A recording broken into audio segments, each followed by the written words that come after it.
this week is at least it's in the mid-70s, because we also go out in the rain when it's like 30s and 40s, and they're literally ice pellets bouncing off of you. The funny thing is, we were in another great Mississippi lake last year into March 26th, March 28th. It was Grenada, and I actually videotaped it. We had ice pellets bouncing off our suits and covering the deck of the boat. I was like, you have got to be kidding me.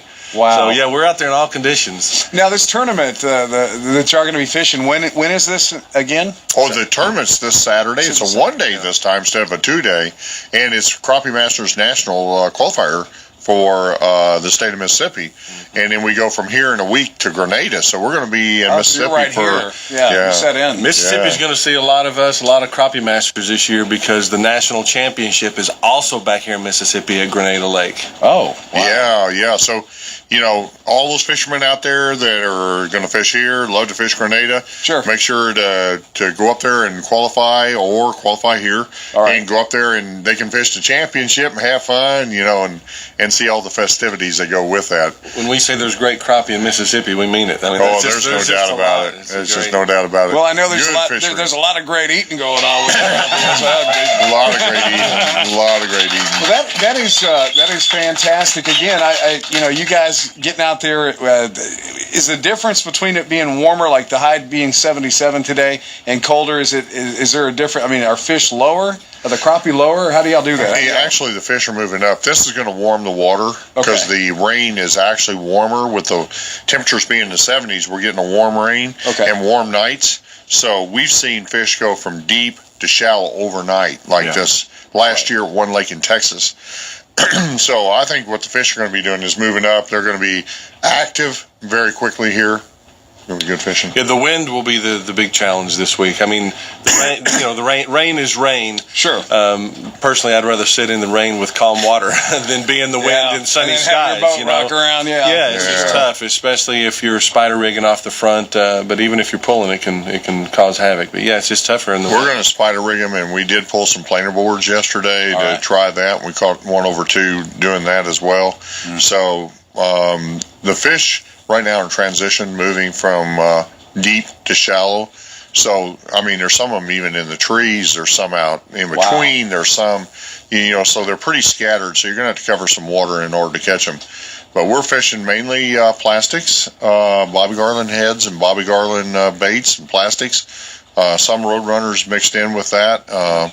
We did pull some Johnson Fishing thin fishers yesterday. On our offshore tackle. Planer boards. On the planer boards. Planer boards. Yeah. So you're catching them. That's good. Yeah, that's something kind of new into crappie, that we're trying here, and we got out yesterday and did it, and we'll just kind of keep assessing it over the next few days as to whether the push or pull is going to be the way to go. But a few years ago, again at Grenada at the national championship, a couple of the walleye guys, 2 walleye teams came down, and they were pulling these planer boards, and Dan and I looked at each other like, "What are they pulling those mailboxes?" Yeah, we call it mailboxes. The first time I saw it, mailboxes. Yeah, and this is wild.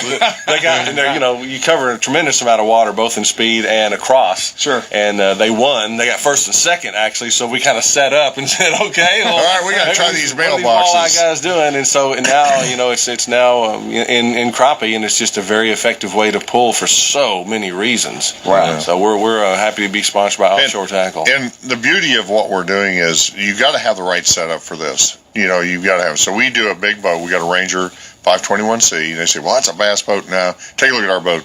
It's been retrofitted, and we've got Driftmaster rod holders on these things that allow us to be able to pull from the back or the front. And our pole selection, everybody wants to know about that. We're using 16 footers now, B&M 16 footers, BPJPs. We're using an 8-foot model, what's called the Silver Cat series, for pulling the planer boards with. Right. So we have a great setup, and of course, you have to have the boat with a motor and all that kind of stuff in order to get places. And Yamaha's 4-stroke has been a great way quietly to get places where we need to go. So I'll tell you something else with this wind.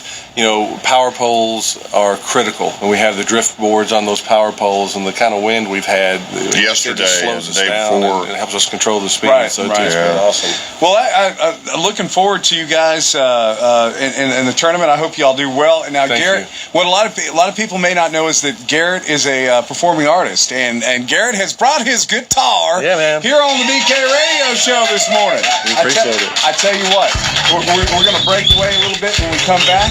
We're going to hear from Garrett Still. He's going to do his thing like a chicken wing here on the DK Radio Show. Y'all hang loose. 102.3 and 101.7. Radio Show on Q102.